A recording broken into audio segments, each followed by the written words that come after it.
భారత్లో కొత్త సమస్య కనిపిస్తోంది. మధ్యతరగతి వర్గం తగ్గుతుండడం ఆందోళన కలిగిస్తుంది. ఎఫ్ఎంసీజీ అంటే ఫాస్ట్ మూవింగ్ కన్స్యూమర్ గుడ్స్ కంపెనీలు ఈ విషయాన్నే చెప్తున్నాయి. ప్యాకేజ్డ్ పాలు, రోజువారీ వస్తువులు, డ్రింకులు, ఆహార పదార్థాలు ఇలా చాలా తక్కువ ధరకు ఎక్కువ అమ్మకాలు ఉన్నవన్నీ ఎఫ్ఎంసీజీ కిందకే వస్తాయి. వీటిని ఎక్కువగా కొనేది మధ్యతరగతి ప్రజలే. భారత్లో హిందుస్థాన్ లివర్ అతిపెద్ద ఎఫ్ఎంసీజీ కంపెనీ. దాని తర్వాత స్థానంలో ఐటీసీ, నెస్లే ఉన్నాయి. ఈ సంస్థలని తమ తాజా త్రైమాసిక ఆదాయ వివరాలను ఇటీవల వెల్లడించాయి. తమ అమ్మకాలు ఘోరంగా పడిపోయాయని, అందులో అవి ఆందోళన వ్యక్తం చేశాయి. టాటా సైతం అర్బన్ మార్కెట్ చాలా తగ్గిపోయిందని చెప్తుంది.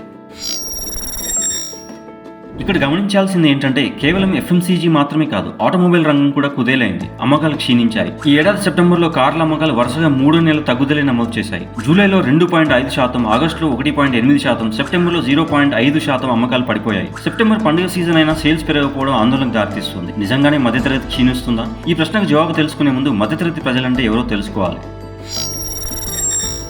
2021 అంచనాల ప్రకారం ఏడాదికి 1,09,000 రూపాయల నుంచి 6,40,000 మధ్యలో సంపాదించే వారంతా మధ్యతరగతి వారే. ఈ విభాగంలో 43 కోట్ల మంది భారతీయులు ఉన్నారు. 2031 నాటికి ఈ సంఖ్య 70 కోట్లకు చేరుతుందని అంచనా. కానీ కరోనా తర్వాత దేశంలో 6.6 కోట్ల మంది మాత్రమే మిడిల్ క్లాస్ లో ఉన్నారని తాజా అధ్యయనంలో తేలింది. మొత్తం దేశ జనాభాలో ఇది 5% మాత్రమే. పేదరికం నుంచి ప్రజలు మిడిల్ క్లాస్ లోకి రావాల్సి ఉండగా అందుకు వ్యతిరేకంగా జరిగింది. దీంతో ప్రజల కొనుగోలు శక్తి సన్నగిలి దేశ ఆర్థిక ప్రగతి కుంటుపడుతుంది. ఈ ఏడాది సెప్టెంబర్లో అర్బన్ కొనుగోలు శక్తి తగ్గిందని స్వయంగా కేంద్ర ఆర్థిక మంత్రిత్వ శాఖ ప్రకటించడం పరిస్థితికి అద్దం పడుతుంది. కరోనా సమయంలో చాలా మంది భారతీయులు తమ కొనుగోలను ఆపేశారు. అది కార్లైనా, వస్తువులైనా, భూములైనా అన్ని రంగాలపైన ఆ ప్రభావం పడింది. కరోనా అనంతరం పెరిగిన డిమాండ్ ఇప్పుడు కనిపించడం లేదు.